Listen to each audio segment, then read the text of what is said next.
Welcome everybody to both sides of the conversation. I'm John Henry, Executive Director. Today is Tuesday, so you know what that means.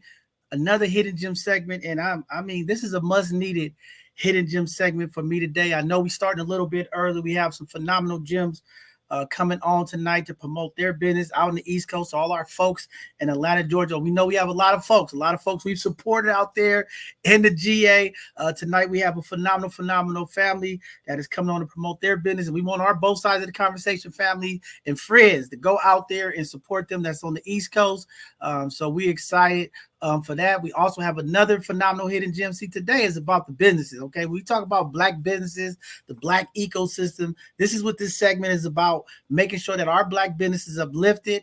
You all in the community know where they at, so you could go out and support them with your Black dollars. And we excited about that. Before we get started, okay, there's a number of things that we need to address and just bring out there as we get to our news and announcement. A number of things. We know that there's a political race that is going on, is heating up across the country. The emails are flying. People are going ecstatic. We know Kamala Harris has been nominated to be running for president. There's a lot of stuff going on here locally with our upcoming mayor election. There's a lot of things going on in the community. So we are in this season. Also, it's the kickoff. Okay, everybody's getting ready. Preseason is happening. We know NFL is the sports of all of our people here in the States. So it's exciting to just see football back, see some of the players and the teams out there getting it together as all the veterans report, to take some of our mind off some of the chaos that is going on, Brother Mark. I don't know. Sports does a little something for us in the community. So, again, we're excited about that. Also, there's a number of community events that's been taken on over the last several weeks, and we just want to acknowledge these amazing organizations. Thank you to the Baby Y, Collective Impact, Be Magic, Mo Magic. They have been keeping our young people active over the summer. We know that there's been financial cuts and hits that's been knocking programming out all across the city of San Francisco and all across the Bay Area. I just received some emails from some folks today who are looking for support as their funding has been cut. A lot of the summer programs are coming to an end. Folks are being impacted. And I guess in this election year, it's so important for everyone to do their civic duty to make sure that their voices are heard, because we definitely need some change. We need some support, some things to go in place to help impact community as we are hurting as community. So much going on, but we're excited. But for that, a number of folks have reached out to me about our new programming change. I told y'all, we promised y'all we was going to update y'all of the upcoming shows. We had to get away from the every week. I know people was looking forward to seeing the shows 3 times a week, every week. It's just too much for us and what we're trying to do as we're revamping, doing more things to be impactful for community. We will be here twice a month minimum. Okay, our team is getting it out. Our marketing team is getting that information out to community, our updated shows and what's going on. We are still here. Folks been reaching out. We still here for you, community. Okay, we ain't going nowhere. We just have to switch up our program. There's so much going on, so much help needed in the community. What's going on, especially as we close out these last 100 days before the election. There's so much work that we need to do as an organization to make sure that folks are out there doing their civic duty. A couple of things that I wanted to talk about that's really bothering me, and I know y'all see me in red. It must be blood today. No, I'm going up the spot today, okay? So we got to have some real conversations about what's going on in our community. Our community is hurting. I know we've been impacted with trauma, PTSD, different things of that nature. But we must unite and come together. This violence against our leader, political violence against our leaders here in the city is not okay. The bashing, the stuff that's going on the internet, we gotta definitely sit down and have some conversations. We can't do this, community. We gotta uplift the work that we're doing and support each other. I know in these economic times, folks become upset, frustrated, and things of that nature, but some of the stuff that's going on in the community, we just can't have going on. We already have enough attacks from folks who are against us and other races. We have a media that's against us. We have other folks in our city that's against us. And the last thing we could do as community is bring our folks down. We do not want to become our own oppressors. All right. And some of the stuff that's going on over the social media, man, we can't have it. So again, folks, let's get together and let's have some conversations, because we can't do this. We got to be professional. We got to hold each other up in the community accountable. Things do happen, but this crab in the barrel mentality, the stuff that's going on, this slandering of each other, we can't do this in the community. So definitely there's some phone calls that's going to be made, some things that we're trying to do to bring some of these folks together. Again, a divided community does nothing for us. We must stand united, even in these difficult times, even in some of our disagreements, even me. Okay, I'm going through this process right now myself. When we think about the pain and harm that's being caused to our community, me having to think about this presidential election. Kamala Harris was the district attorney of our system in this city of San Francisco. Some of her policy has hurt folks close to me, impacted me. So, there's some pain and some trauma still there that I'm still working through. But again, when it comes to my Black people, when it comes to our people, I'm always going to stand up and uplift our people. But again, we got work to do, and we got to push through this. But as the community, the people, the young people, the elders, they need us more than ever right now. And unfortunately, there's been a couple of more incidents where our elders have been attacked and robbed. We're working with our young people. These behaviors we cannot accept in our community. I told y'all last week, the district attorney came on. I'm not standing with young people or people in our community robbing elders. I can't stand with it. So again, we got more work to do, more outreach that we're going to do to work with community folks, some of our high-risk population. I'm working with my young people in juvenile hall. We cannot have this behavior happen in our community. Also, lastly, before we get into the news, as some of you may have known, the tragic incident of Sonia Massey, who was killed by Illinois police, has been a tough one for me. It's been an emotional roller coaster watching this process. As I said earlier, Black folks, we are being attacked on all fronts. It is sad. As a Black person in this country, if you call 911, there's a high probability of you being killed or something happened to you. I don't know all the ins and outs. I watched some of the videos, some of the news clippings like everybody else. Definitely, this topic of mental health in our community must continue as we continue to do our part here at both sides of the conversation. Y'all know this is Minority Mental Health Month. All month we've been uplifting things that folks could do to help cope with mental health.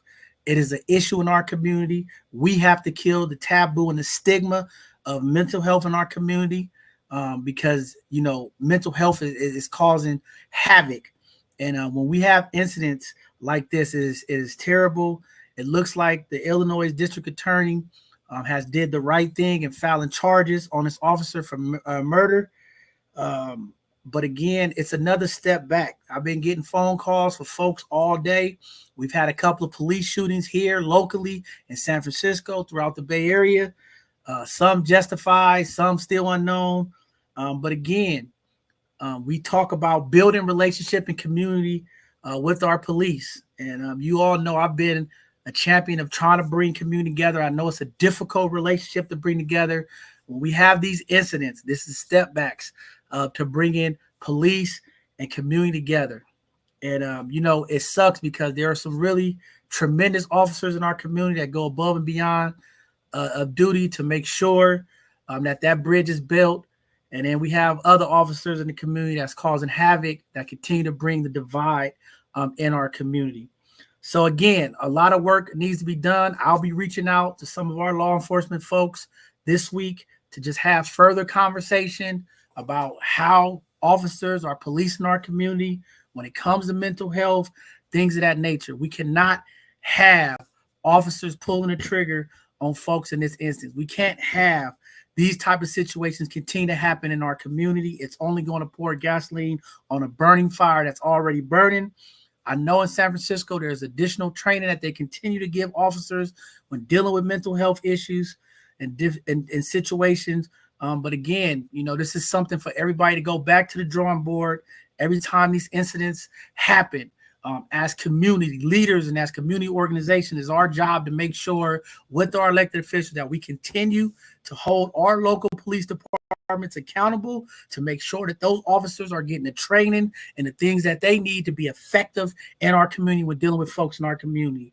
Again, our condolences to the Massey family. Very tragic situation, unfortunate. And again, in these times that we in, it's just, it's terrible. With all of the violence that's going on in our communities, we still got a lot of work to do. Brother Mark, before I pass it to you, we had a major shooting in Oakland the other day. 10 and 12 young brothers out there shooting in the middle street, looked like a movie, a war zone. I mean, grandmothers, babies in the community. Like, we got to have a conversation with our young people. Definitely, we have a problem right now here in the Bay Area with this gun violence. Young people are putting the lives of our elders, our community at jeopardy with risky and lawfulness behavior. This gun violence. We got to have a conversation, community. I know there's some conversations that's happening. We got to grab our young people. We cannot be afraid of our young people. We must step to our young people, give them some positive outreach, some hope. And I'm hoping with some of this funding and stuff that people are trying to get back in their budgets to help this violence prevention, they get this moving forward. Our young people need it more than ever. But with that being said, Brother Mark, you here? I know that was a long intro, but there's so much going on. How you feeling, brother? Happy to see you here today on this Happy Tuesday. This is a Happy Tuesday for us, this segment.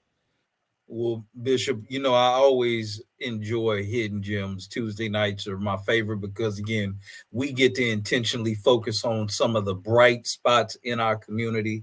And just like with everything you said, it is heavy on the heart to see all that's going on in our community. Whether it's the violence with our young people, the sense of loss, of hopelessness that they seem to have, the fear that our elderly have. And I think everybody's kind of being pitted against each other for one reason or another. But I'm glad that we still have the opportunity to change the narrative by giving both sides of the conversation still. I'm glad to be here with you, man. I salute you and respect all the work that you do. It's not for nothing. So, man, I hope you can stay encouraged. But yeah, we've got some tough times ahead of us, but it's not new. This is America. And to act like things like racism, favoritism, systematic oppression are not still alive and well would be a disservice to ourselves. So we got to move accordingly, get on code, and we got to take care of ourselves because ain't nobody coming to save us. So when we have the opportunity to shine the light on some gems like we do this evening, I'm still grateful to have the opportunity to be here to do it with you, Bishop. Man, thank you, brother. Man, this is it's been a challenging, tough one. And thank you for being here, your commitment to community, and this is what it's all about. So, with that being said, community, we'll get into the news. I know this first news article is going to piss some people off, and I think it's enough reasons why folks should be pissed off. And I get it, living here in San Francisco, the cost of living is high, but I think we should attach some things to this. But here's the first news story: San Francisco police officers' average pay could hit $500,000 under proposal. Why critics are calling it insulting. San Francisco is considering a proposal to raise the average police officer's salary to nearly $500,000 to address the staffing shortages. The Deferred Retirement Option Program aims to retain officers by offering them a pay bump to defer retirement. Critics like Supervisor Hilary Rodin argue the program is too costly given the recent sufficient budget increases in the police department. The proposal, supported by some supervisors with potential political moves, this will go to a full board review coming up. And I'm gonna just say this before we go, and I'm not gonna go to all the news because I'm tired of the bad news. But here's my issue. Okay, Mark. If they're willing to pay San Francisco police officers $500,000, I'm not hating on nobody's salary. There's some things that need to come with it. Okay, this thing with immunity definitely has to go away. If they're going to pay officers $500,000 for a salary, they need to make every officer that is making $500,000, they have to provide themselves with insurance. Y'all know I've been fighting for this. I want all officers to have to cover insurance. So when they wrongfully kill somebody, When they wrongfully do anything to cause harm to our community, that insurance policy could be hit without the families having to go through trial and process, just like a car accident. Those folks get paid. And I'm going to tell y'all, for $500,000, listen, community, I think it's BS. I think it's bogus, okay? And I'll say why, that I think they can hire more officers. We've been talking about changes that need to happen with policing. First, they need to remove some of the policies that keep folks with minor criminal records off from being police. So there's a shift that needs to happen. They want more community folks to be community police. They need to change some of the policies and some of the background that's holding community folks up from getting the opportunity. Another thing, the $500,000, if that's what they're going to consider paying them, these court proceedings, when folks are accused of shooting people, having these private hearings, need to go away. They need to be publicly tried. Okay, if we're going to pay an officer $500,000, there's some accountability that need to come with that. And I'm just going to keep pushing that. That goes to all of the elected officials, and I know they watch it.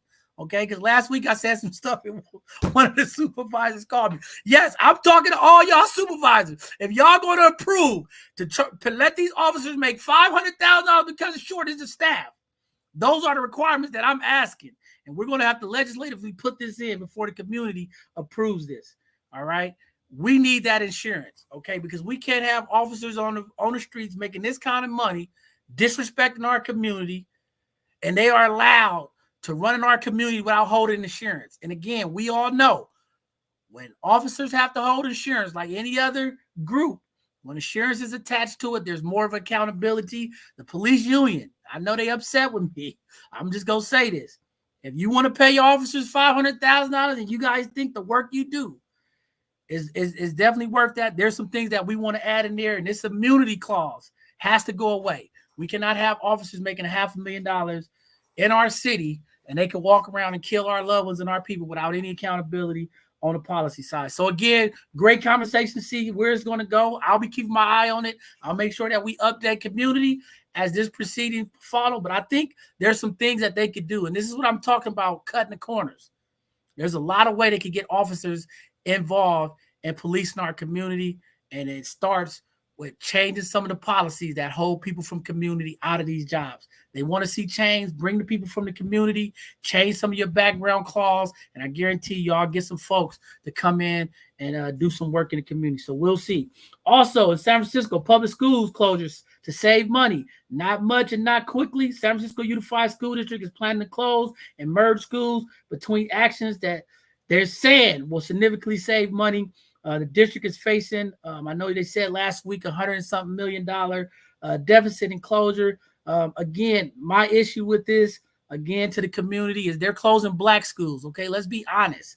Okay, these schools that they're talking about merging and closing are not in the Marina District. They are not in Snob Hill. They're not in the Richmond District. Okay, these are Black community schools that they're trying to close. And again, every time there's a deficit, every time there's a cut, it always happens in the Black community first. Again, we've been protesting and fighting and going to the public meetings. But again, we got some work to do. And again, my thing is this. If we're going to close schools in the Black district, why are we merging these classrooms? They're talking about 45 students per class. Okay? If they're not willing to open up the Marina District and some of these rich neighborhood schools to put our Black students in there with them, I mean, I'm not with this merging. So again, a lot of work that we need to do. And this is what I'm saying, community, while we sitting here bickering and fighting with each other, these are the real issues that we need to be coming together on solidarity and making sure that these benefits and these things that's happening, these cuts, impact us, that we are involved in this process. And again, what I didn't see in here with these school plan closures, they talking about this will cut up some of the shortfall. Where's the after school program funding at? They didn't talk about that. Where's the extra money for early ed? And what are they doing for Saturday school? If they're going to take these schools out of our community, what are they doing and invest to make sure that our kids can still stay afloat? We know the struggles. We know the racist games that they're playing. Again, the racism and the systemic racist school system in San Francisco, it should be ashamed of themselves. That whole board up there, they need to be ashamed of themselves. Close down our school, cutting our programs first. I'm not happy with it. But with that being said, Brother Mark, I'm going to go ahead and end news, turn over to you. Give the community what's going on. We need some positivity. Tell the community what's going on, brother. You got it, Bishop. Let's go ahead and jump into the community events. And we'll start off with Save the Date, Sunnydale's annual community health fair on July 27th from 12 to 4 p.m. at Hers Park at 1701 Visitation Avenue. Come enjoy free health screenings and win gift cards. And you can join B Magic's Back to School celebration and backpack giveaway on August 3rd from 11 a.m. to 2 p.m. at 1050 McAllister. For more information, see the link below. And explore the Bayview Community Block Party with Sunday Street San Francisco on August 4th from 12 to 5 p.m. You'll enjoy 2 blocks of car-free fun on Galvez Avenue with activities for the whole family. And join Mo Magic's Back to School celebration and backpack giveaway on August 10th from 11 a.m. to 2 p.m. at 155 Jennings Street. For more information, see the link below. And join Jason Kidd, Jaylen Brown, and Gary Payton at the Hall of Fame Sneaker Ball, August 9th from 8 p.m. to 12 a.m. California Ballroom, located at 1736 Franklin Street in Oakland. You can get your tickets at firstfriday.com, hosted by Oakland Parks and Recreation. And join Sunday Streets in the mission for a car-free day of fun on August 25th from 11 a.m. to 4 p.m. on Valencia Street from Du Bois. On the 26th, enjoy music, dance, health resources, and more. And experience the 4th annual Recovery Day at Bodeker Park at 241 Edie Street in San Francisco on September the 6th from 12 p.m. to 3 p.m. Community service awards, food, and resources will be available. And there's a suicide awareness block party. Join us at McKay's Corner, Civic Center Plaza on September 7th from 1 to 5 p.m.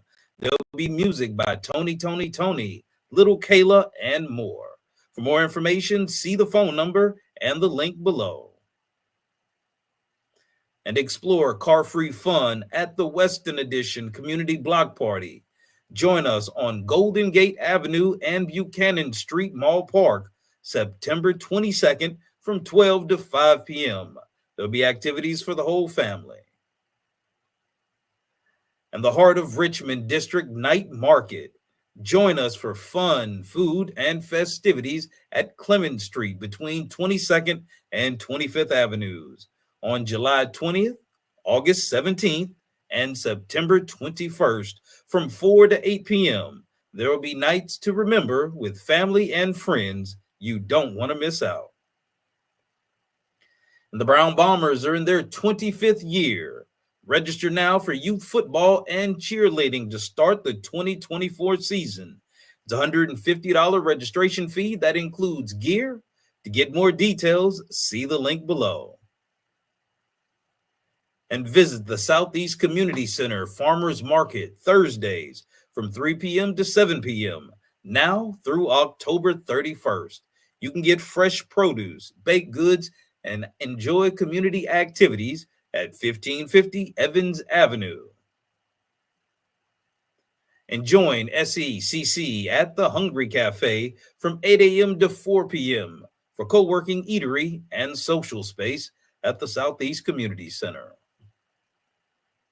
And the University of San Francisco's Community Counseling and Wellness Center is offering 12 weeks of free therapy for San Francisco residents over 18 that are facing barriers to care. For more information, email the link below. And the Dreamkeeper Initiative's Senior Home Repair Program offers up to a $50,000 forgivable loan to low to moderate income seniors and or disabled homeowners in distressed San Francisco neighborhoods. For more information, see the link below. And the San Francisco Human Rights Commission holds regular bi-monthly meetings on the second and fourth Thursday of each month at 5 p.m. in the San Francisco City Hall Room 416. You can attend in person or via Zoom. And Fathers to Founders Child Support Clinics are every Tuesday and Wednesday from 11 a.m. to 2 p.m. at 232 6th Street in San Francisco. You can get guidance on child support debt, license holds, custody, and visitation rights. To get an appointment or for more information, call the number below on your screen. And the Dreamkeeper Initiative's Down Payment Assistance Loan Program offers up to a $500,000 loan for down payment assistance and up to $30,000 for closing costs. Get connected with housing counselors, lenders, and realtors. For more details, see the link below. And join the Fathers to Founders for Fatherhood Reimagined therapy group sessions every Tuesday from 6 to 7:30 p.m. There will be food provided. To RSVP or get more details, see the link below. And APRI hosts youth workshops where there will be job referrals, resume building, skill building, internships, networking, and community service hours available. To get more details or for an appointment, see the phone number below on your screen. And join Dad Politics weekly sessions hosted by Fathers to Founders. These sessions provide a safe space for Black fathers in San Francisco to engage in meaningful conversations every Friday from 6 p.m. to 7:30 p.m. at Holy Stitch, located at 1059 Market Street. To RSVP, see the link below. And Fillmore's Friday Night Market every Friday from 4 to 9 p.m. on O'Farrell Street between Fillmore and Steiner. There will be live music, food, vendors, dominoes, prizes, and fun. Vendor booths are still available. To get more information, see the link below.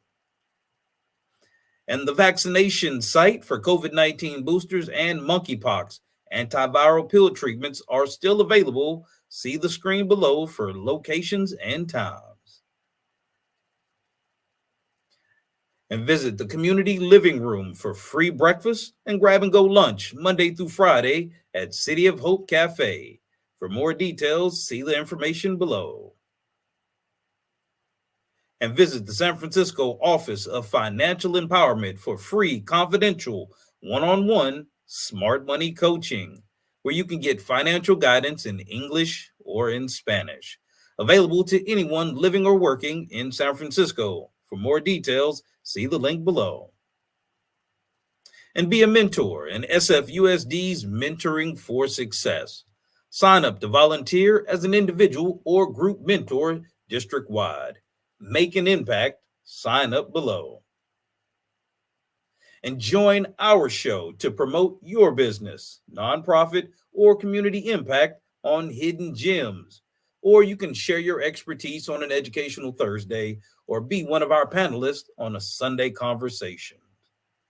You can also keep up with both sides of the conversation's latest shows and community outreach events. Follow us on all social media platforms. You can also subscribe to our newsletter at bsotc.org. And both sides of the conversation welcomes volunteers to join our mission to uplift and support the community. Make a positive impact. Become a volunteer today. Email us at hr@bsotc.org.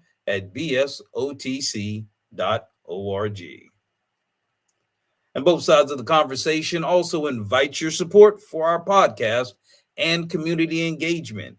Your generous contributions will greatly aid us in enhancing our programming. And our upcoming show is Educational Thursday on the 25th, where Ms. Dawn Hills will talk about what is your financial number legacy. And Sunday Conversations will return next month in August. And that'll do it for the events. Let's get it going, baby. All right, community, it's time to get started. Again, great events going on. Before we get started, Mark, I'll give you a second to wet your whistle before you bring up our first Hidden Gems. Want to give a huge shout out to my brother. Today is his 50th birthday. Happy brother, big bro, Michael Henry, D&M Racing. Today is his birthday. He made it 50, and I know he's been getting a lot of love. I posted on Facebook. I seen all the folks giving him love, and half a century, man. Proud of that young brother, and thank y'all from community for uplifting my brother and showing him love. We have some amazing folks that's coming up. These are some great, inspiring stories. And this is why they're hidden gems. They no longer hidden after tonight. Community, we're going to support them and get behind them all the way from Atlanta, Georgia. Brother Mark, go ahead and read our folks that's coming up tonight, our first set of hidden gems. Oh, absolutely. Our first hidden gem, Mad Dad's Phillies Authentic Cheesesteaks and Hoagies, is led by husband and wife team Tony and Pamela Sharp. Mad Dad's Phillies is based out of Atlanta, Georgia, but executive chef Tony Sharp was born and raised in Philadelphia. He and his wife Pamela worked together as restaurant consultants until Chef Tony almost deadly 2-month battle with COVID put them on the path to live their dream by finally starting their own restaurants. So with no further ado, let's introduce Mr. Tony and Pamela Sharp. Yeah, man, Dad, let's go. Let's go. How y'all doing this evening, man? I'm happy to see y'all up. I know it's getting close to 10 o'clock out there on the East Coast. It's storming out here. Hopefully we can stay on. It's storming out here real bad right now. So, man, y'all out there in the storm. We out here enjoying this nice 100-degree California. It's been 115, 100 degrees for the last 16 days. It's cooking out here throughout the Bay Area. So folks was heating up, but happy to have you all here. Want to hear more about the inspiration behind it and just hearing your battle with COVID and so many businesses. This is why this segment is so important to us on Tuesday, because we uplift our Black and brown business. Not only do we just uplift them, we support them. And we're going to do something today to help support you all in your business ventures and help support some folks out there. So I'm excited to have you all here today. But Tony, and come on, let's hear about it. Let's hear the story. Well, Mad Dad's Phillies came from our first love, which is Mad Dad Sauces and Seasonings. We started back in 2016. 2 years ago, I was in a coma for two months on a ventilator, lost 200 pounds. I came out the coma. I couldn't walk. I couldn't talk. Had to do occupational therapy, physical therapy, speech therapy. I didn't know where I was at, who I was. And to God be all the glory. I always say that. If it wasn't for his grace, I wouldn't be here. I'm here because of that. Thank God for my wonderful wife. She was there. I didn't know who she was. I like, who that? But the doctor said, that's your wife. I said, oh, yeah, that's my wife? Okay, I did good, huh? I said, she gorgeous. Thank God. I said, I did good. The long story short is that we decided we was doing restaurant consulting for a while. And literally 9 months ago, we started Mad Dad Phillies. 9 months ago, we started our first location in Buckhead, Atlanta. Now we're on our second location, working on our third and fourth location right now. So in 9 months, it's been exploding, taking life by its horns and just running with it, really trying to do more in our community too, giving back, sponsoring different people with our brand. So my wife can tell you about that also, but I'm just blessed and highly favored. Thank God I'm alive and well. I've been in the industry for 25, almost 30 years. Went to culinary school, graduated magna cum laude from culinary art school, worked under a certified master chef. I had opportunity to work with the executive chef from the White House under the Clinton and Bush administration. I had opportunity to work with New England Patriots, Rodney Harris as his personal chef. So I had the opportunity to do a lot of cooking for other celebrities, entertainers also. And I had the opportunity to work with Oprah on Greenleaf. That was a blessing. So a lot of stuff. I was actually performed in Super Bowl 25 with Whitney Houston and MC Hammer when I was younger. I was up with people. My wife found a video of me performing on the field. I was like, what? How you find that video? Me performing on the field. So this is my passion. Food is my passion. I'm from Philadelphia, born and raised. My mother, all my family still in Philly. I pay homage to all cheesesteaks, hoagies. We have an authentic cheesesteak. We import the bread twice a week from Philly. The Amoroso Italian roll. We have a partnership with them out of Philly. We have a partnership with Tasty Cake out of Philly. We have a partnership with Herb Potato Chips out of Philly. And coming soon, water ice, Italian water ice coming soon. So we're looking forward to doing that and expanding. Wow, that's phenomenal. I'm gonna let your wife go in and jump in and talk about the marketing, and the sandwiches are great. And I was gonna ask you about bringing that Philly flavor to to the East Coast. I'm a California boy, right? So the way they make Philly cheesesteaks out here is a little different with all the onions and all this stuff. And my first time to Philadelphia, I got this cheesecake. I'm like, it's just meat and cheese. Where's all the onion? The guy gets mad at me, say, "Where you from, son?" I said, "California." He said, "No, this is not how we do it out here." Some people like onions, some people like mayonnaise. All depends on part of Philly you get it from. So, yeah, no, that's pretty cool. But go ahead, Queen. Go ahead and tell us about the market. Yeah, no, I just wanted to mention that, like my husband said, we started about 9 months ago, and we have really just made a name for ourselves in such a short amount of time. And one of the things that was important to me when we were starting this business was to really make sure we have a community focus, right? To really make sure that we are serving the people around us and making sure that we can highlight nonprofit corporations that are actually working with people that actually are disadvantaged, people of color. And so we created 2 initiatives thus far under our brand. One is called Mad Dad's Phillies Cares. And that is really just about highlighting nonprofits that's in the area, community-based nonprofits, doing initiatives like I just heard you all mention about giving back with the schools. So things like that. We're more than just a cheesesteak shop. We really want to let people know that that's the draw, but our foundation is really about giving back. The other initiative that we have is a fun initiative, which actually brought me to California, which is Mad Dad's Phillies times Motorsports. And when you think about Philadelphia, you notice that there's a lot of, young kids that are riding bikes, and they're always, riding down, Meek Mill. It's really big about bicycles. And I said, we really want to change the game when it comes to motorsports. We really want to have a positive, just a positive thought process when you talk about bikes. And so we started the initiative Mad Dad's Phillies times Motorsports to promote positivity, diversity, equity in the motorsports industry, which brought me to Michelle Henry, who we found. And I'm like, this is awesome. She's a great inspiration. And we just had to get behind her. And I was like, even though she's, all the way out in California, we're here, we're all over, it's really about just, spreading that positivity. And so we have the opportunity to sponsor a race and still really want to be able to do more work with her to get her name out there and to put a positivity on, there's not a lot of women out there that's doing racing, right? And so it's a fun way to kind of bridge those two, fun and food, so that's us, Mad Dad's Phillies. Man, Mad Dad's Phillies. First of all, we just happy when you all showed up out here to California. I was just like, wow, they're here. We just did Atlanta. You guys came out here. But I think it's important. And what I really love about you guys' initiatives, and when we look at organizations, it's always about the mission, right? What are people doing things for? And I really appreciate you saying those things of like going after, making sure our community support. That's one thing that we believe here at both sides of the conversation is solidarity. How do we uplift our Black community? When we started our organization, it was during COVID. So when your husband was telling that story, it touched me because really it was, we was in a despair situation. Our mayor was the first mayor out of all the mayors to shut their city down.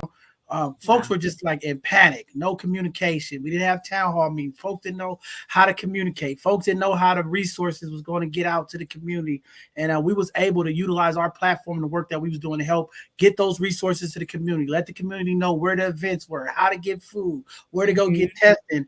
And it kind of evolved. And it's great that you all talk about that 9 month, because it's the same thing for us here at both sides of the conversation during COVID. We was like, we just started doing this work, and it just evolved, and it's been a blessing. But to have you all doing what you're doing to support and give back, I think it's so powerful, because we lose a lot of that here in California. And I was talking to my niece about it. When we go to Atlanta, we go to the East Coast, we go different places, there's a large number of Black bodies in those spaces. When you come to California, we're the minority. It's a small amount.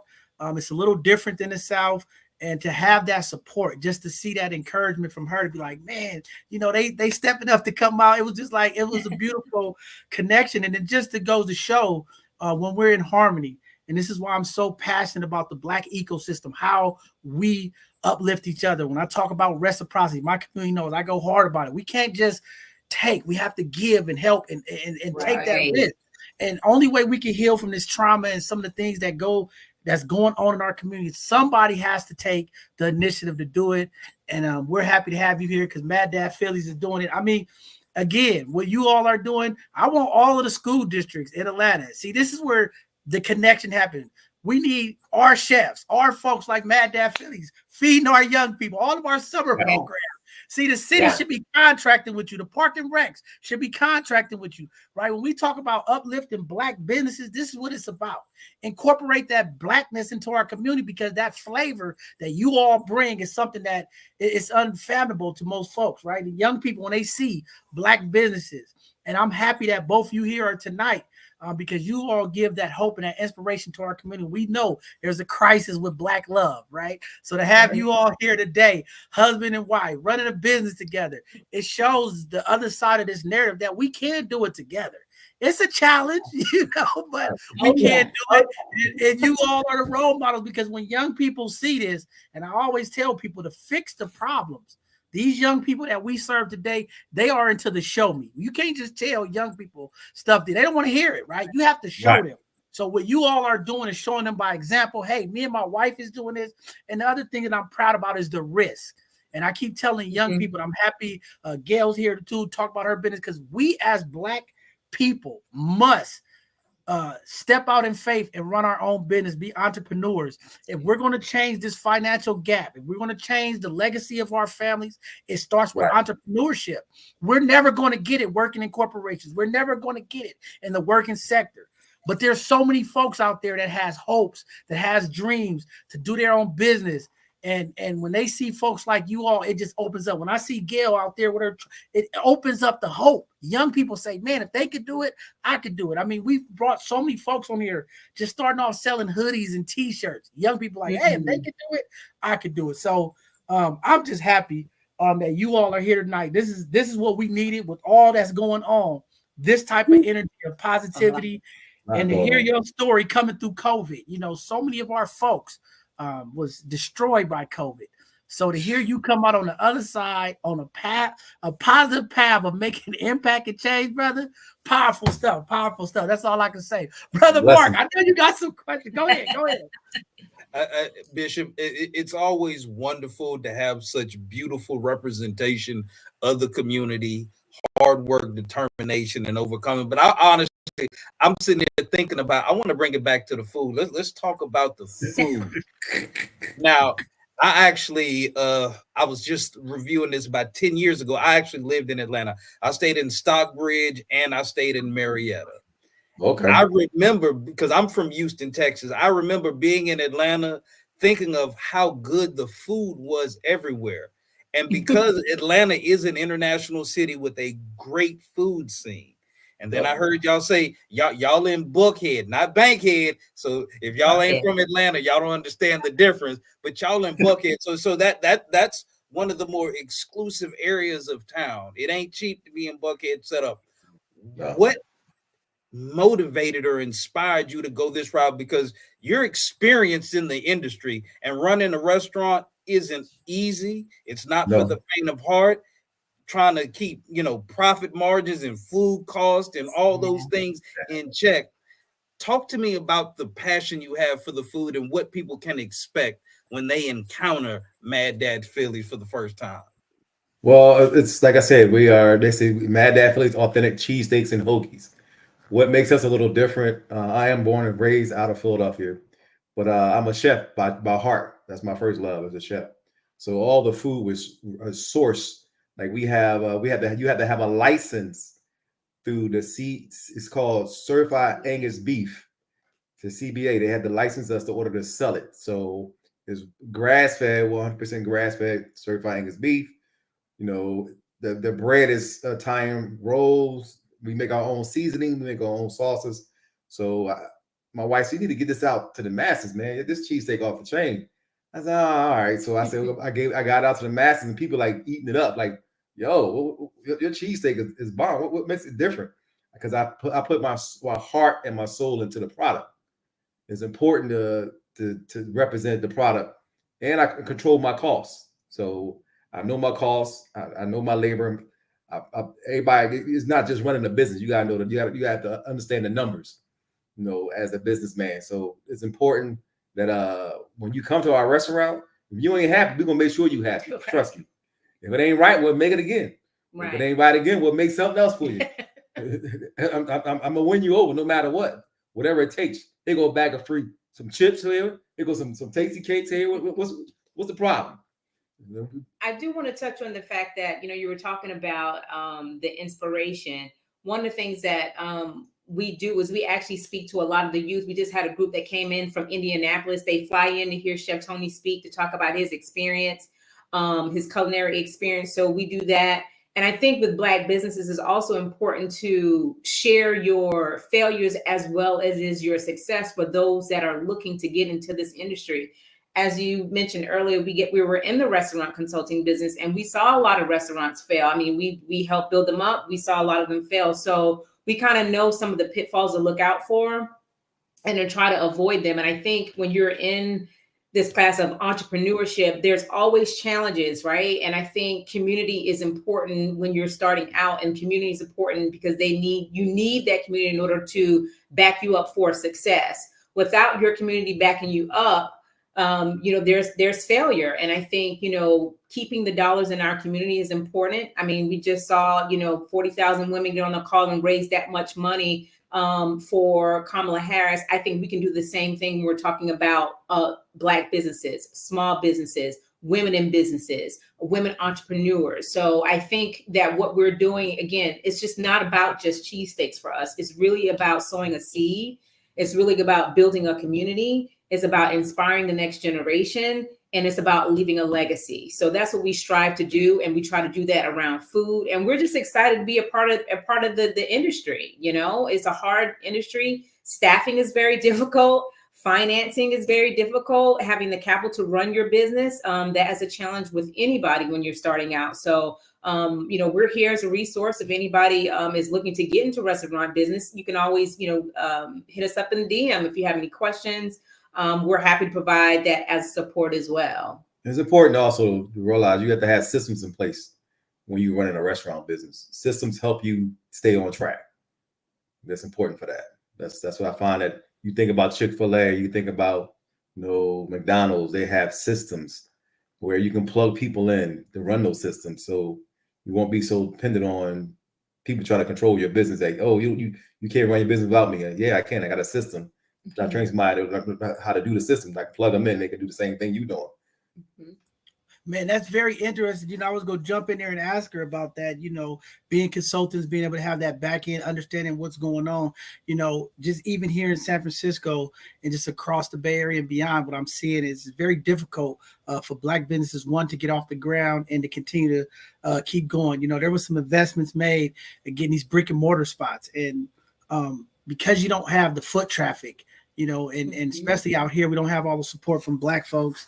It's hard to get that foot traffic in there. I wanted to ask you all, there's a pivot going on. A lot of folks are getting food trucks right now out here in the Bay Area. It's a big thing of like off the grid and food trucks. A lot of these folks who can't keep up brick and mortars are still bringing the good food to the community in trucks. I wanted to get you all perspective on it. Is that a good route for folks to go instead of open up the food trucks? Or, what are you all seeing when it comes to that, holding up that brick and mortar? Our first location is actually a cloud kitchen in Buckhead. So it's a kitchen where there's 18 kitchens in the building. It's to go pick up and to go. So that wasn't a great startup cost, but that put us before people. People have to find us online, or we do the marketing through the delivery apps. So that cloud kitchen springboard us to our second location, which is a brick and mortar, but is in a food hall, the second location, and that's doing really well. So over the summer months here in Atlanta, we changed our hours. We shift our hours because during the summer months, no one's really ordering during the day. So we changed our hours from 9 p.m. to 5 a.m. Right now, we open from 9 p.m. to 5 a.m. So we get that club crowd down in Buckhead. So they hungry between 9 p.m. and 5 a.m. So we just kind of shift. Yeah, and I was going to say, a lot of people always ask us, is it a good idea to get a food truck? Is it a good idea to start a cloud kitchen? And my answer to that is yes, because you have a low threshold to entry, right? But a lot of folks get into this industry, they think, oh, all I have to do is just put a menu together, turn the lights on, and I'm going to be successful. No, the back end of that is, you know, like we said before, cost build out, your marketing, having a brand identity. You know, we've had, out of all the restaurants that have opened up, there's only about 3 of us that remain, right? And that's from the beginning. And that's because people underestimate what it takes to run a restaurant, even if it is just pick up and to go, right? Like you really have to run it like you're in a brick and mortar. So a lot of people, they get a lump sum of money and they're like, oh, I'm just going to open up get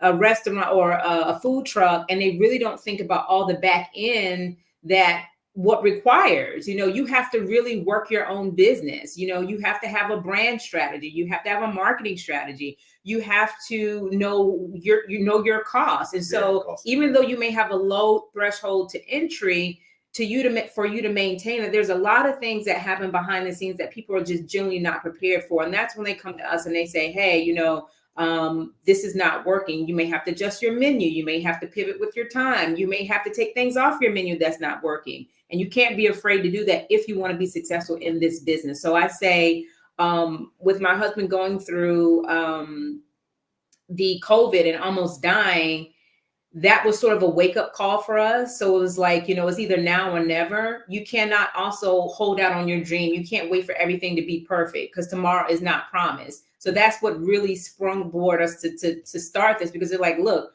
we're helping everybody else to live their dream. We need to do something to live our dream. And when he was out and he got better, he was able to walk and talk again. I said, let's do it. And we just went and chased our dream. So I would encourage anyone out there that's looking to start their business. I don't care if it's a t-shirt business, car wash, just do your research and go for it. And I just say, make a connection with your local banks, your community banks, because you're going to need funding. So get to know the people in your community that are running the your banks, the credit unions, because they need to know that you're not just a restaurant. Put your put your business plan together. Have a footprint in the community, because again, your community is going to be your backbone, and you never know where it may take you. We may end up in San Francisco one day. Man, you don't prophesy that. We need Mad Dad Phillies here in San Francisco. Okay, we gonna have a chain going on. Mad Dad Phillies all over the United. Hey, I think that's great. I see Mad Dad Entrepreneurship School too, because I think we need seasoned veterans like you all who's been in the business. You have that consulting background. And this is what I'm talking about, us as Black community, being intentional, right? Being intentional to help our community thrive and move forward, right? And it's like, sometimes I get frustrated. And I'm gonna be honest, when I first started my organization, there was a lot of things I had to learn from making mistakes. And I think that it makes you fight different. But again, in our community, I keep saying, you know, there's a gap that we have to bridge between our elders and the young people. Same thing in business. There's a gap that needs to be built. And it starts with that institutional knowledge. And how do we get our community to pass the torch, right? And create these things like, okay, you had to go through the heart and the pain and the struggle to get there. Well, why not make it, you know, an opportunity for the next generation of young people to be successful? And I think for me, that's what passing that torch and legacy looks like. But sometimes I get pushback from my elders. Well, I had to go through this and this, and they need to go through that. I'm saying, hey, listen, don't get mad at the young people. Like, you went through it. Why not set our community up for success? And I think that's the mindset that we have to have. And I'm just hoping that this shift in this country, the shift that's going on, is Black folks, we get to this point of like, it's not about me. It's about I have something, I'm moving, I have motion. I want to make sure that the generation behind me get to move. And the faster we can eliminate this competition mentality, because I'm telling you, this is what's holding us from growing. We are the only culture and community that allow competition to keep us from growing. You could go to anywhere across this country, Atlanta, anywhere. You go to an Asian store, like nail shop, okay? I'm just saying here in San Francisco, we got nail shops everywhere. It could be 8 businesses on the same block, and they'll keep their prices the same. You got to pick somebody. We the only one. We and the only one in our community. Oh, you come down here. You know, we hate on each other. I've never seen this. And I tell people, I go to these places and these people, they have the same businesses.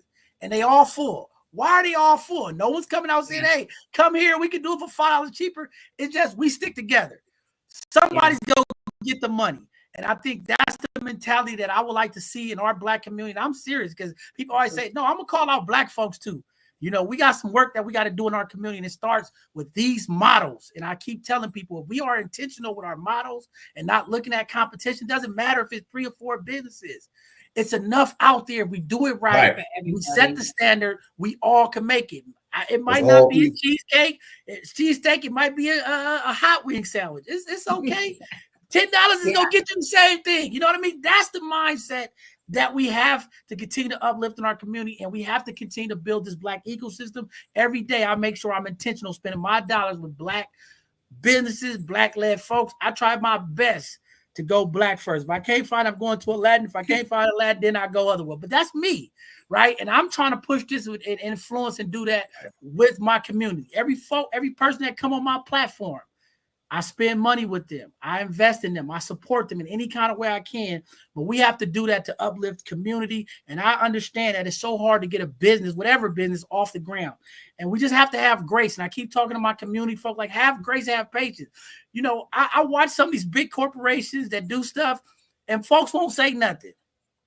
They go to a Black restaurant or a Black thing, one little experience. Oh, the customer service bad. They want to write up all this bad stuff. And I'm saying, hey, did you recommend a young person to go work with them? Did you have a conversation? And I mean, that's what we need to start doing. Instead of like bashing the business, just say, hey, the service was bad tonight. What do y'all need? How can we help you? Yes. Instead of like using the social media to take us down. You know what I mean? Yeah. And I will speak to that. I just, I think that, we don't understand that we don't have the same privileges as a corporation, right? So if someone asks us to make a meal over, we have to eat that cost. And as a small business, we don't have those same privileges, right? As someone who's been in business for such a long time. People also may make comments about your price and, oh, you can get it from this place for a cheaper price, but not realizing in order for us to buy in bulk, you have to be a certain size. And if you're not a certain size, you can't get those same discounts that a Chick-fil-A can get, that a McDonald's can get. So therefore, you have to be a part of a large purchasing group in order to have that power, in order for you to be able to serve your community at a discounted price. So I think there's a lot of education that needs to be that our community needs to understand when you're dealing with small businesses. Your price is not going to be the same. But with that support, the more that we grow, then we can then adjust our prices, right? So the more that you support a small business, then they can have that purchasing power and can play on an even playing field against a Chick-fil-A or Burger King or, another, restaurant that has been around for years. We just don't have those same privileges. So that comes with education. Yeah, because you gotta realize in our industry, these are called purchasing groups, whereas Chick-fil-A has a monopoly on a certain type piece of chicken. And then same thing with KFC. They can say, this is what we're going to pay because we're so large. People don't understand that they have the ability to charge what they can charge because they have a large, sometimes they get kickbacks. Like, for instance, I used to work for corporate America. They would get kickbacks on beef. We had 25 facilities. Anytime we buy beef from that vendor, they'll give the company a kickback of money because they're buying a certain amount of beef for the whole year. So that's the difference. Man, I'm gonna just tell y'all, go get a Mad Dad Philly. We want the grass-fed food, okay? I don't know what they put in this other food. I think they put something in it to make it addictive for folks. All I'm saying is stay local, and I'm here with y'all. And I'm gonna just tell Black folk this. And I'm sorry, we are the biggest consumers in this country. Okay, we spend more money, and all I'm gonna say is this: I'm tired of hearing Black folks complain about prices from other Black folks when we go spend all the money on Gucci, Prada, and everything. They don't have a problem. All I tell Black folks is stop going into Black businesses asking for a discount, pay the full price. Okay. And that's just what it is, because we have to change that mentality to help our people out. But I'm telling you, these same people that complain, I've had people around me complain, and I go somewhere with them. I say, well, you went in this store, you paid this corporation all of this money taxes. You didn't ask for no break or nothing, but you go in the black store. Hey, can I get it for 20% off? I mean, come on. But we got to call our people out, you know, and that's what I try to do. I call people out. I check them when they're around me. I say, oh, you going to go spend money with them, but you ain't going to go spend no money with your people without asking for a discount. So I always tell people, let's make Black Friday every Friday. Let's not ask for discounts, okay? Yeah, we understand the price is going to be a little bit more, but that's the price to pay to uplift your people and your economic resources. And I keep telling y'all, it's places like Mad Dad Phillies that will hire people that look like us. They will support and give back. These other corporations, they don't give a damn about black people. And we got to come to that realization. So I need my community tonight. All my folks in the ATL, get a Mad Dad Philly. I don't care if you coming out the strip club. Go get a Mad Dad Philly, okay? We need Mad Dad Philly. We going to make it Mad Dad Philly. 9 p.m. to 5 a.m. in Buckhead. Come on, that's the best time, man. Let me tell you, I had the best eating time when I was in Atlanta. It's always a great eating time. And I said, you can get chicken wings anywhere in Atlanta. They got the best at the clubs. You go get a nice. We're gonna get the Phillies. We'll get Mad Dad Phillies in the clubs, okay? But yeah, well, thank you all for being here. Mark, did you have anything before we let these amazing couple go tonight? Man, I just want to again salute them. Thank y'all for being a shining example of what Black excellence in business looks like. And please keep yourselves available, because I know there's a lot of entrepreneurs in the food space who need the education and information that you have. So continue to let your light shine. And man, I hope y'all sell a whole bunch of hoagies and Philly cheesesteak sandwiches. They making me hungry right now. I haven't ate. I think I need a hoagie tonight. Well, this is what I want to do before I let you all go tonight. I want you all to give a shout out to anybody that you would like to give out. This is the time to promote all your businesses. We do have your information rolling on the screen. I hope community, go on your social media handles, check them out, follow them, like and subscribe all their channels and social media handles, and support them. Make a donation, do something, community. This is what we about here, both sides of the conversation, uplifting our Black folks, making sure that the ecosystem, this Black ecosystem continues to move. Let's move our money within each other. But I want to give you all the opportunity. If you want to shout out the doctors, whoever, get them shots out, because I don't want them to say, man, y'all went on both sides. I was there. I helped y'all from the beginning. Okay. Make sure y'all get them a shout out. And then also whatever parting words y'all want to give to the community. Ooh, I don't know. I would like to thank everybody who in the Atlanta area who has given us an opportunity. Stop by, purchase our cheesesteaks, all that good stuff. But more importantly, if you're in the Atlanta area and you're a nonprofit corporation, you're looking to do any community organizing, please let us know. We'd love to partner with you. We're always looking to partner with people. And if you're interested in starting your own restaurant, food truck, let us know. We'll be here to happy to help you out as a resource, as a consultant. If you have any questions, because we love to see people grow. We love to see people win. Especially our people. Yes, our people. Yes. So, I would just say follow us on all social media. Again, we do things. We travel a lot. So you get to see all the things that we're doing in the community. So even if you're not in the Atlanta area, please follow us on social media. And Mad Dad Phillies. Mad Dad's Phillies. And just want to give a word of encouragement. Just don't give up. Do. Don't give up, man. Life's too short. Run your race. Grind. Yeah. Grind. Create legacy for your family. I was on a job.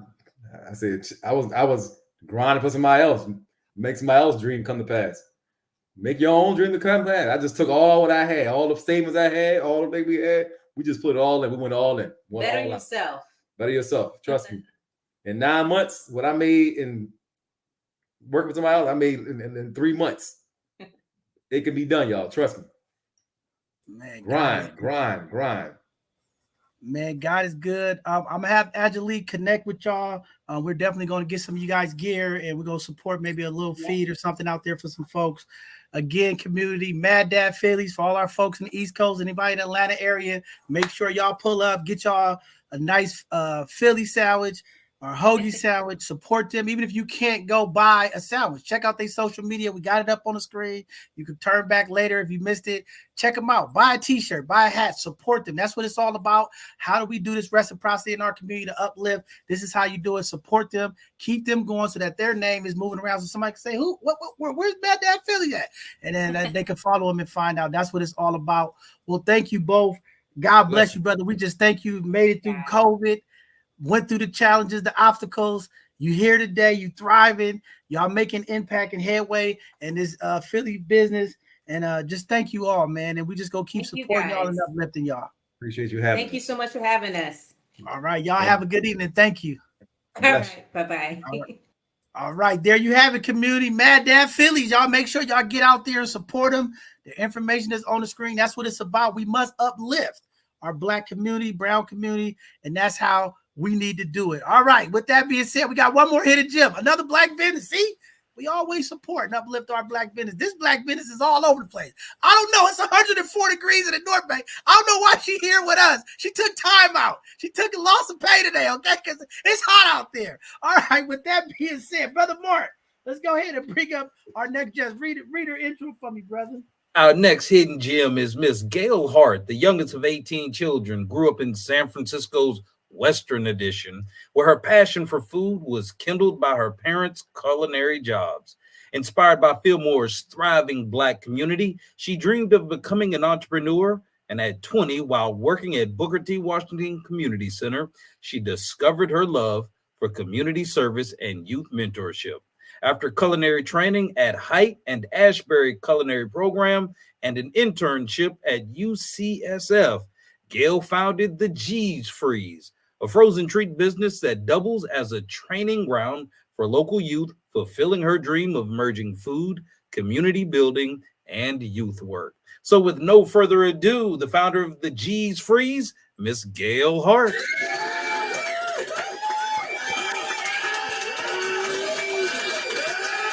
Hi, good evening. How you doing? Good to see you. I'm blessed. I'm not out there today because today is Commissary Kitchen Day. I'm getting started working on my cones for this week. So it's work. Man, Gail, I just want to start off by saying this. One, I'm so proud of you. I've just watched you evolve right in my face. And I know you've been doing a lot of things in the community from your bio, where you come from in the Fillmore, but just to watch you, evolve as G's Freeze and just to see the impact you have on the community. And I always tell folks, there's a number of ways that you could connect with people in the community, and you do it through your work. I mean, when we see you at the events, all of the kids, the families, I mean, it's cold. It could be cold days in San Francisco and the lines wrapped around the corner. It's like, hey, I got to get a yogurt. I got to get a drink from Gail. The community has embraced you. You've brought so many different dynamics to this business. I mean, when you look at the impact that you've had, not only through the summertime, but just all year, being a part of, from being in the truck, in the spaces, being mobile. I mean, you've just made your business available to the community. How does it make you feel to just see something that you like, I put this together, and just to see the young people, the families, the lines? How does it make you feel as an entrepreneur, Gail? It's freedom to me. It's freedom because before I started the G's Freeze, I fast a lot. Just working in Booker T. Washington, I used to work at Florence Crittenton facility and Mount St. Joseph facility. Those were two facilities that house adolescent mothers. So I used to just think, and it was always a youth program shut down because of funding. The politicians are always cut that off first, like you had stated before.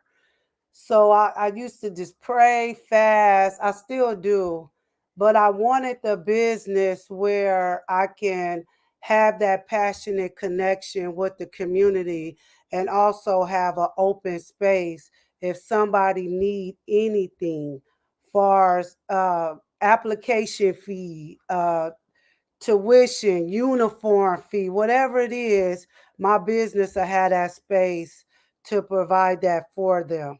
So just to see the smile, knowing that I put hard work in my cones, getting the best quality of ingredients to make the people happy and have that conversation in the community is freedom to me. So I'm proud.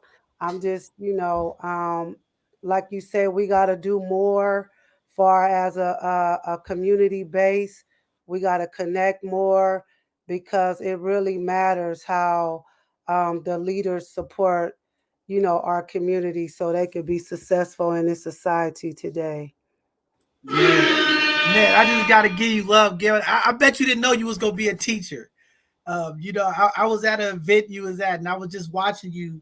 And this is what I'm talking about when we have entrepreneurship. The young people you had working in the truck, and you teaching them how to make the drinks, and I'm like, man, like she's giving back, and the kids is they in there, and they making drinks, and you teaching them how to deal with customer service. I'm like, I bet she didn't think she was going to be a teacher in all of this, doing her business. But to see the young people that you bring around at the different events and just teach them how to do business, cleanliness. I'm always saying, you tell them, hey, get your gloves. You always, coaching them up. I mean, it's so important because I think those essential skills that would really develop young people. And I'm so happy that you do it. And that's why I say you are a pillar of the community, regardless of, what part of the community you in. When folks think, certain folks think, it's this. It's all a part, and you taking that time. These are lessons that these young kids will never forget. Teaching them how to do this stuff, teaching them how to run a business. And I mean, I've seen you setting up, breaking down, doing all of this stuff at times by yourself. And I'm like, man, Gail, go. And it just upped the level of respect that I have for you and for what you do for the community. And there's a lot of times I go in there and I know you like, hey man, John, get something like, nah, let me leave some tips and let me help you out because I understand it takes so much. But what gives you that passion, that energy to keep going? I'm really fighting for the community. It's a lot of families that's hurting, and the support system is not there how it should be. So it's really, and I'm passionate about what I do. This being the youngest of 18, so I'm used to a crowd, family. So, but just it is hard work. But just to see the looks on, the community face, people faces, even when I'm not in the community, when I'm at Golden Gate Park, when I'm at Sassoon, Sacramento, just to see the look on people's face, and say, okay, Gil, you can keep going. You can keep going. So I love it. I do. It's Man, hard, though. It is. I know it's hard. I didn't know you came from a family of 18. I knew it was a lot of y'all. I know it was 18. I came from a family of 15. So my grandmother had 15 kids. So I understand the big part of family and having a large family. I think that's why I only had one kid. I go, man, I seen all the stuff. I only want one kid. I don't want 15 kids. But the most enriching part of it all, is just being able to be, attached to the community. You have your historic Fillmore roots and just seeing what's going on. And, when we talk about investing, and I talked about it earlier, the amount that needs to be invested to move our community forward is not always afforded and it's not always given there. Right now we're dealing with the worst economic crisis in the city of San Francisco I've dealt with in a long time. And to see the cuts and the impact that it's hurting. And then when you hear the negativity from different party folks, different cultures, it's so frustrating. That's why I said, I wanted to have a conversation because I know how it impacts you, when they take funding away from organizations, some of those organizations, they support you and they don't understand the dynamics of when things are in our community and how our community evolves. These impacts, to see what's going on. I know we're in a heated election. When you see the things that's going on, the impacts and how Black folks are targeted, we talked about it in the news earlier, how the schools are being cut. They want to give police $500,000 pay salaries and things of that nature. I mean, how do you feel just seeing this, as a Black woman business owner in San Francisco, growing up in the Fillmore, working in community, and just seeing some of the things play? How does this make you feel? I'm like angry and frustrated every day. But how do you feel? How do you keep going? Because sometimes I'm like, man, I'm tired of it, but I got to keep fighting. I'm hurt. It's sad. Like you say, it's frustrating. This is the time where it should have happened when London first got into office. We should be more united. not just in Fillmore, like all the districts in San Francisco. This was our time to really come together and just really show out, and push this economic system that we lost. She really jumped out for the Black community, and just to see all the scrutiny and stuff like that. And instead, it need to be more of us coming to the table and fighting for one another, because if it's hurting one, it's hurting all of us. And so I'm just sad, and I'm glad I'm here today, because the people who listening, we need to come to the table and let's see how we can fight together to make this happen, so we can keep the force going, and building some more economics for our community and our young folks. Our young folks is hurting more than ever. The community is not as solid as it was in the 70s, 80s, 90s. So they don't have a lifeline to even build on.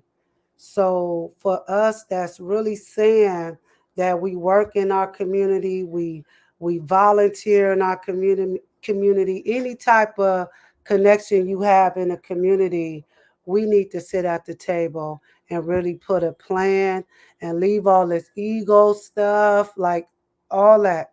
It's we don't care about titles and all that other stuff. It's really about connecting as equal, and to see how we can really come together and work in our community. Because it's Man, only us that's hurting us, and we are allowing the outsiders to destroy us. Like it's always over small stuff. So we got to come together. no, definitely. I mean, that is so important. I'm glad you said that. I mean, it just, and that's what frustrates me. We have a small percentage of Black people in San Francisco, less than 5%. We don't even have the representation that we have in all of the districts. So, when I hear the divisiveness, when I see us being oppressors to ourselves, when I see us tearing down our Black leadership, it's so frustrating for me. And it's like, nobody's perfect, but why is it that when we have Black leadership, and I'm like, I tell people, I'm born and raised in San Francisco, 45 years of my life, I've never seen this opportunity with Black leadership. And the one time that we get an opportunity to have Black leadership to represent us, and we only a small percentage, we can't even come together. One thing I could say, the Dreamkeeper Initiative has made so much impact to our community. And for these folks outside, to let these outside folks make this noise to impact the opportunities that we've been able to impact our community. And when I tell people, when folks talk about, oh, well, this is going on, I say, hold on. Do you know what redevelopment did to Black folks in this city? Do you know what the Department of Public Health did to Black folks in this city? Do you know what the police department done to Black folks in this city? Do you know what the district attorney's office did to Black folks in this city? Like, the amount of loss. Do you know the policies that they put in place in probate courts to steal our people houses and legacy and wealth in this city? Like, this is the stuff that people just don't understand. So when you see Black folks being uplifted and supported with an initiative, and all you could complain about is like nothing, the amount of things that have been stolen from this city, the city department, the policies, the homeowners who've lost their homes, our families who've been pushed out of our community, set up by policy. And for y'all to just, you know what I mean? It's crazy to me. So again, I always say they could never repair the harm that's been done to Black folks. But again, the most hurtful thing is when Black folks hurt Black folks. And we know hurt people hurt people. But again, I'm with you. We got to come to the table. We got to sit down. We got to figure out a way. It's too many folks oppressing each other, trying to be gatekeepers. And I'm like, hey, y'all, we need to come together. I've been saying it from day one. We got to uplift each other, support each other. And it's still more work to go. We still got time to go here with this election. But we still got some community issues that's going to have to get resolved and talked about if we want to move forward as a community, if we want to continue the legacy of Black San Francisco. And again, I'm not claiming out districts. I refuse to. People get mad at me. I don't care. I grew up in Bayview. I'm like, I'm for Black San Francisco. the entire San Francisco. I'm going to support all my Black leadership, all my Black community leaders. You know what I'm saying? And we do get over scrutinized in the Black community, and I'm tired of it. And it's like, we got to stand together though. And this is the time to come together in solidarity. But this foolishness, we got to change, man. I mean, there's so many opportunities, and I, again, just appreciate you being a pillar of our community, giving our community, young people and folks in the community opportunity. And thank you for supporting all of them, because sometimes that little bit makes a difference. And that's what we've always tried to do here at both sides of the conversation, is highlight businesses, give them their flowers, and make sure we salute people in the community. Because I know I talk to these leaders, these folks call me, they like, John, I could just give up, walk away, and go do something else. And we so need it. You so need it, because your story, your voice, your testimony means so much to community. The work you do, your businesses, that means something to our community. And we got to preserve that, and we got to keep that, and we just got to keep building on that. Yeah, I just say to everybody, who have their doubts about the mayor and whatever, we got to come together. We need her in our office for us, just on education, on togetherness, on financial, on just protecting our lives. And we got to talk about us doing more for our youngsters, so they have the opportunity to do more positive than negative. So we got to get London in office, y'all, whatever it takes. We got to do this extra push, whatever it takes to get her in office. Please. Y'all can come get a free cone, whatever y'all want to do, a drink. If you're over 21, come see me. Yeah, most definitely. We gotta fight, y'all. No, I'm talking to teachers. I'm talking to whoever. Whatever. We gotta get her in office. She's not to blame to what's going on in our Black community. We all are. We all in this together. So it's not just one person. And two, San Francisco is a rural city.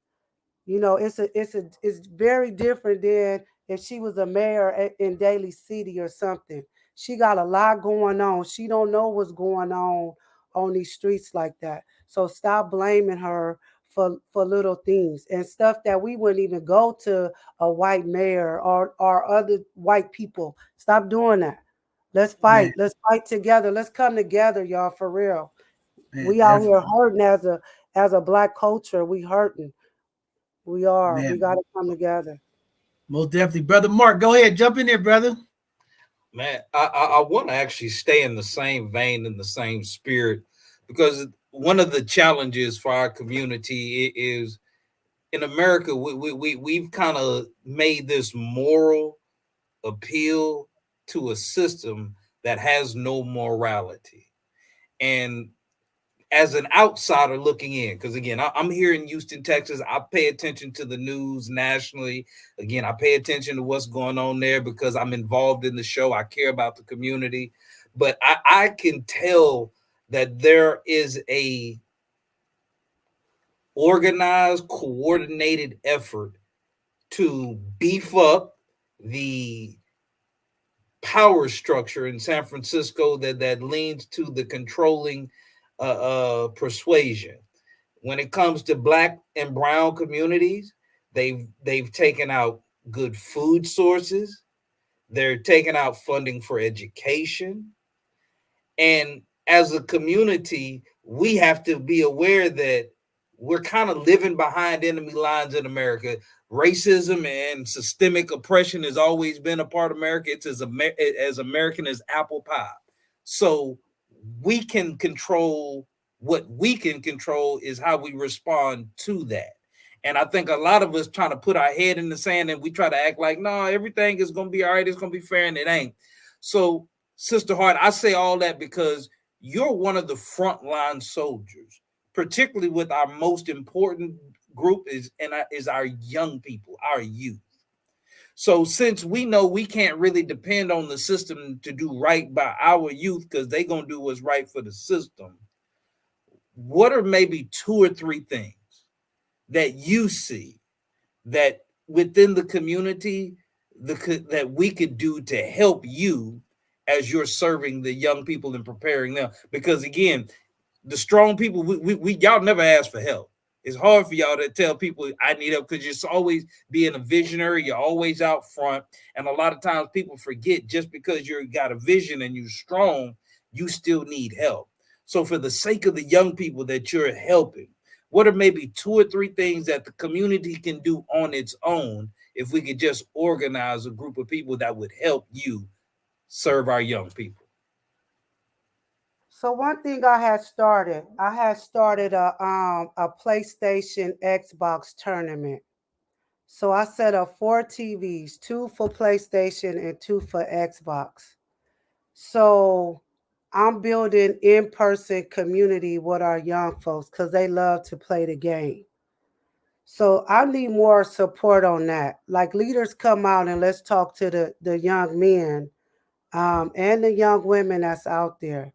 Let's see if they got DMV IDs, whatever they need, like help with applying for school or jobs or anything like that. I am strong, but I do need help.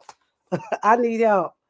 So that will help a lot because I use it as a bait system to bring the kids in because they love it. And the grand prize, we give them a TV. Some of the stuff that these youngsters say, they never had a TV. They don't own a computer. We give them a computer. We give them gift cards to clothing stores. So that will help me out a lot, especially for the men that's working in the community to come out and really have engagement with these young kids and see how we can really serve them to do more academic and entrepreneur things. Right now, I'm trying to build a consistent program where we teaching these kids how to design a logo or whatever graphic design they want to do, print it out and press it on a t-shirt.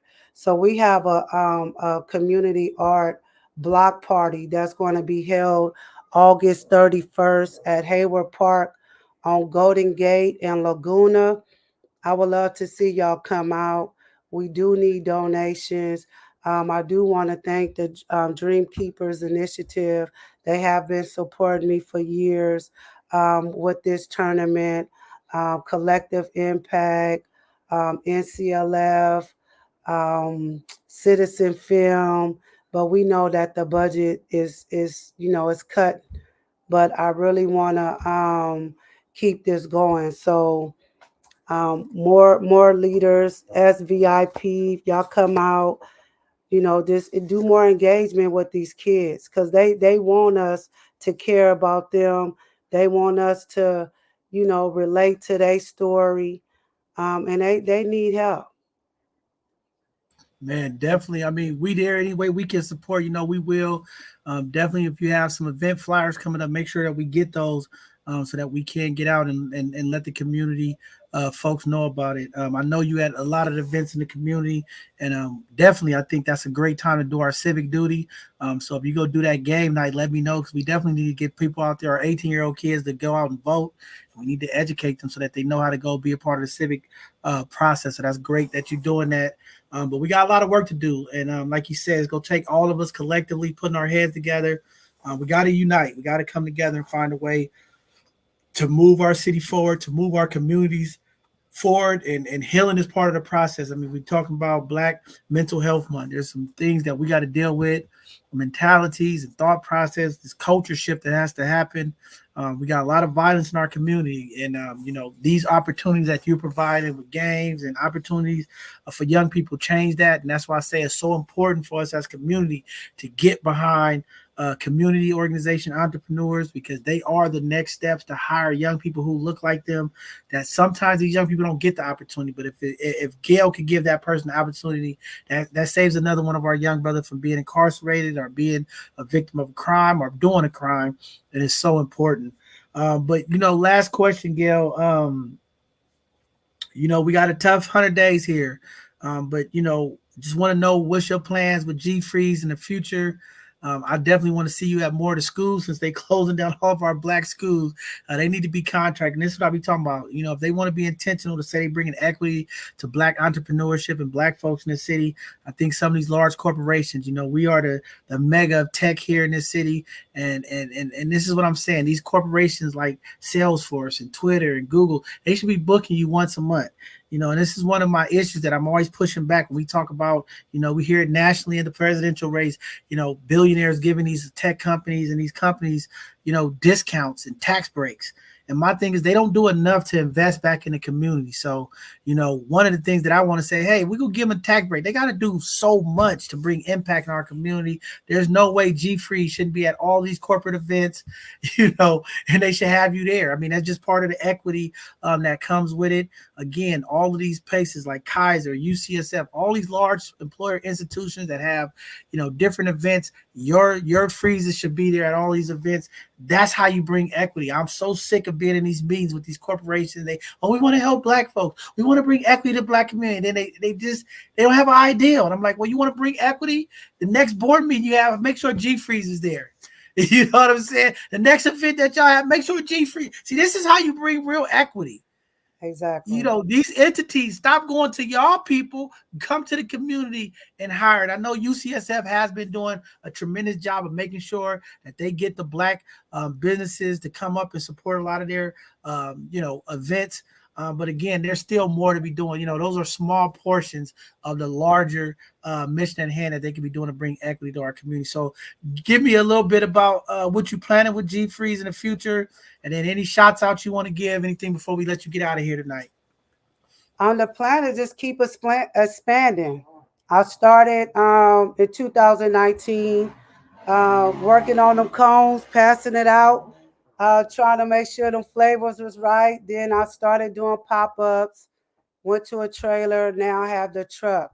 I really want to get into a storefront so I can have that space on teaching the youth more hands-on, more design, graphic design. So I want to set up a station, especially using some of your services. They want to learn. So, you know, I really want to connect with more entrepreneurs. Right now I'm working with Yolanda's 5-Star Insurance.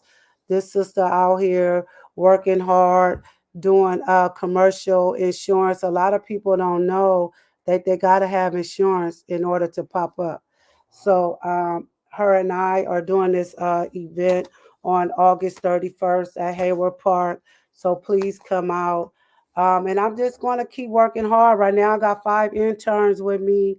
I'm at Golden Gate Park, Conservatory of Flowers, from Thursday through Sunday. So I got 5 boys working with me, 14 and 15. Got them, you know, doing good things. They've been holding me down. Better than some of the adults. So get your game up. Yeah, that's No, but I gotta get out there to the park. I'm really proud of them. They wasn't scared that, you know, they serve in a different area other than their community. Oh, they've been showing out. So I'm very proud of them. And I just want to keep it going, really having a space where, you know, they really learn on how to make the cones. I want to get into making different kind of ice creams and stuff like that. So I'm just expanding. Just pray for me because it is hard, especially, you know, by myself. So I'm looking for staff. You got to have your ServSafe ready to work, and you got to love your community. So I'm grinding. I hope to be in Texas and Atlanta too. I'm planning hard. I was hoping to do a pop-up in Atlanta this year, but I'll get out there. Man, that's what's up. Before we let you go, is there any shots out that you want to give anybody that supported you from the ground up? Because they know they be like, you was on both sides of the conversation. I was there from the beginning. You didn't shout me out. Make sure you give your shots out to the people because you know they're going to come for you if you don't. And if you want to leave any parting words to the community, Queen. That's Sister Attica Bowden she do the EMT classes. I just want to say thank you. She's a queen in my life. I was ready to throw in the towel She just called me and just said, "Don't give up. Go get that trailer. You do you." So I just really appreciate her. I want to thank Erica Scott, Honey Art Studio. Me and our sister prayed together on the phone. I love her. I love her. Tamara Walker, um, Yolanda Jones, my brother Shelly Shell. I love you. That group right there. This is why I'm here today. That group right there. So, James, Collective Impact. I love you. I love you. We go at it, but I love you. I do. So I got your back, James. I do. Man, shout out to Uncle Stay. Shout out to Attica, man. To Attica, you need to pick up the phone and call the bishop, okay? I'm still waiting for my phone call. Now, Attica always reach out. Now, Attica is just a very special queen. You're right. You know, she's always there, uplifting community. Shout out to the fire EMT team and all the young folks that she's impacting. That's what it's about. But yeah, it's a lot of work to do. Sister Gail, I'm happy to have you here. I'm honored tonight. I feel special. G Freeze is here, community. Go out to Golden Gate Park. She's out there this Thursday. It's supposed to be warm this week, too. Get out there while y'all jogging and running through the park. Stop and hydrate with some G Freeze. Check out the queen. She's helping young people. She's a movement in the community. Again, thank you, Gail, for being here. We appreciate you. I know I'll see you somewhere because you're everywhere like me. I'm trying to slow down. I'm not trying to be everywhere as much. But, you know, we know you out there with the community, and we thank you for being here tonight. It is an honor. I'm privileged. I've been chasing you for about a year to come on there. You're like, I'm a coming. I'm busy.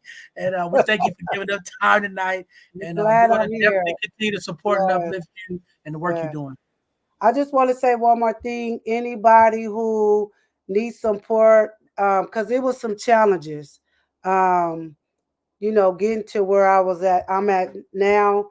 Anybody who want to learn about the food business, learn about the right credentials to have to be in the food industry, please come out. I'm always open. It's free of charge. Just call me. Come out and see me. I got something new on the menu, y'all. So come out there and see me. I'm definitely coming. I know it's something good. Well, thank you again. I know you got to get back to the baby. We appreciate you giving up your time. We'll be seeing y'all in the community. Thank you for all the work you're doing, Gail. Thank you. Take care. All right, we'll see you, Queen. We'll see you around. All right, there you have it, Brother Mark. 2 entrepreneurs. I know it was a quick and short hidden gem segment tonight, but that's what it's about sometimes. Sometimes it don't take 10 people. I know sometimes we get 6 people. Sometimes we get 5 people. Tonight, we was blessed by 2 phenomenal businesses. When we talk about Black businesses, when we talk about building the ecosystem, when we talk about entrepreneurship, these 2 phenomenal folks, this is what it's about, Mark. It's hope. You know, Gail just, you know, continue to put that fire in me. You know, it's so much going on. And I always tell people that you guys don't know what community leaders go through when we fight together to try to uplift and make change. Behind the scenes, there's a lot of doubt. There's a lot of times we just want to give up. And I thank the folks on my team, Angelique, all you guys keep me going. Because sometimes you're like, man, the hell with these people. I can't take it. I'm blowing up the spot on them, you know, but that's just what it is, you know what I mean? But I don't know, Mark. We just got to keep going. But thank you for being here, brother. Come on and give me a good The Voice wrap up tonight. Well, Bishop, honestly, I do have to salute you because, again, your vision is what gave this platform birth. And you continue to pour into, give the platform to other people, and you continue to pour out and serve the community through it. Now, with so much going on, because we understand that the point we're at with the election coming up, with all the issues going on socially, all the issues going on economically, the one consistent theme I see through all the people that we talk to who are doing good things is there is still an amazing need for us as a community to be united. We're not going to agree on everything. The Black community is not a monolith. And this is one of the things I see happening right now, particularly with the politics, it is We had a gender war in the Black community between Black men and Black women. And now it seems that politics is now about to reignite that gender war. I don't care, honestly, for either side. I'm an independent. And regardless whether Kamala Harris becomes the president or Donald Trump becomes the president, we still need to be on code with each other and be unified to fix our problems, because that's not going to change the day-to-day activity. Is it important? Absolutely. But there's not a reason that we need to have any more division in our community based upon what the two sides of the system is saying and doing in one spot. Focus on local elections, local politics more, but more than that, focus on each other as neighbors, friends, family, and community. That's the first form of government we got to get right. Man, phenomenal. What a wrap up, Brother Mark. I don't know, Mark. You always telling us we need to get on code. I don't know. I'm blowing up the spot. I don't know if I'm sick of that. Let me stop. I'm not gonna go on this red night. I'm fired up. Y'all see, I got my red on. I'm flaming. I don't like what's going on in our community, and I'm just gonna say I'm not happy, and I'm trying to refrain from unleashing this Leo in me. Y'all know it's Leo season. Happy birthday to my brother. 50. Today is the day. It is official, community. All of us Leos, we are blowing up the spot. Okay? It is Leo season. We are kicking out. Yes, the lion has roared. I don't know. I'm trying to tame this lion in me. I don't know. It's like, I'm trying to tame the lion.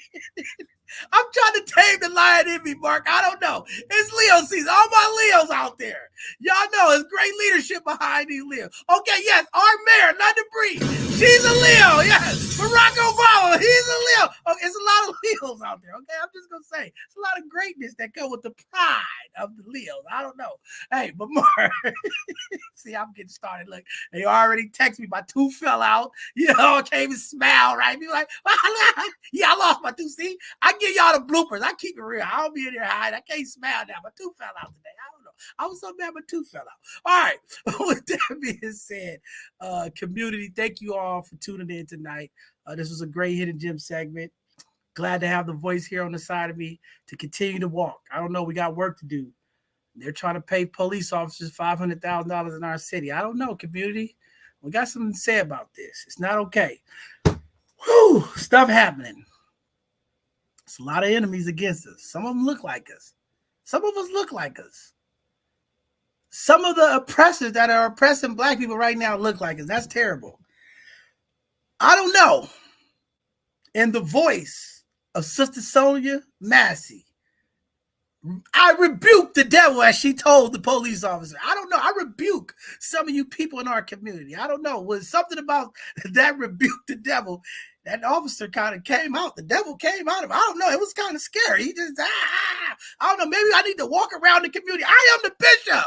Maybe I need to walk around the community. I rebuke you. Maybe I can pull some of these demons out of these people in our community. I don't know. I got to rebuke some of these people. Maybe that's what I got to start doing, Brother Mark. I rebuke you. And I can get them to come out of character. I don't know. But with that being said, community, we're going to have an Educational Thursday segment. Brother Mark, we're going to be here learning about financial literacy. Again, both sides of the conversation, we are committed to uplifting our community, making sure that our community get the education, the awareness, and the information that is needed. This Thursday, we will have a phenomenal queen to come on to talk about financial literacy as we continue to try to give our community the sauce, the information that it needs to be financial literacy so that they can leave a legacy in our community. We are in tough economic times. These are the times we need to understand budgeting and saving and investing and insurance and retirement. There's a lot of things. And we need to learn about financial literacy. And we have a phenomenal guest coming on this Thursday to educate us. Our Educational Thursday. We're excited about it. We'll have Sunday conversations coming up. I don't know why these folks, what's going on. We've been having trouble with our guests. Hey, I need y'all to come talk, okay? Now y'all got Kamala Harris. All my AKAs. It's pink and green all over the place. I need y'all to come talk about what's going on, all right? I need some conversations coming up. We got to talk about this violence in our community. We still got to have a conversation about what's going on with our elders. We got some conversations that need to come up. Let's make this August, the month that we have some phenomenal Sunday conversations to talk about what's going on in our community, this presidential election, these local races. We got work to do. With that being said, before I let you guys go, I will give the benediction. I rebuke you. I don't know. I'm blowing up this mouth. I rebuke you. Okay, I don't know who that's for. Somebody's gonna come out the screen. I'm getting text messages already. The devil is already at work. All right. With that being said, I will give the benediction so we can get out of here. With that being said, community, you've been blessed tonight. Tonight, we had 2 phenomenal hidden gems. Mad Dad Phillies. Hey, if you're thinking about a Philly, you in the East Coast, you in Atlanta, make sure you check out Mad Dad Phillies. Go out there and get one of them mouth-watering, juicy Philly cheese. See, the brother is seasoning from the heart. You heard what he said. It's all in the seasoning and sauce. You want some of that seasoning sauce. You want to taste what a real hoagie is like? Go check out Mad Dad Phillies. They are in the East Coast. They are in Atlanta. They came here tonight. If you can't get to Atlanta, I don't know. Maybe you back on your budget. Maybe you watching your finances. Hey, check them out. Go on their social media handles. Buy a t-shirt. Support them. They are a Black business. They are a Black couple. They are uplifting. Black love. Black entrepreneurship. They are an example what we could do as community. Then we had the phenomenal Miss Gail. She was here today. Miss Hart. G's Freeze. It's hot out there. I don't know where you at. Go get you a G's Freeze. All I know is they have the best flavors. They have the best yogurt. They have the best cones. Go check them out. They're doing a phenomenal job. She's taking her time to impact community, hiring young people, giving them an opportunity, teaching them the business. That's what's going on. G's Free. She's a community organizer. She's standing up for the community. She's representing like the rest of us need to be representing, supporting, uplifting our mayor, London Breed, all of our elected officials that are leading us forward. Brother Shamar Walton and D10.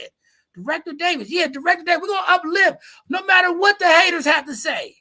There's good work happening. There's people being impacted. We here at both sides of the conversation, we believe in the people. Our people.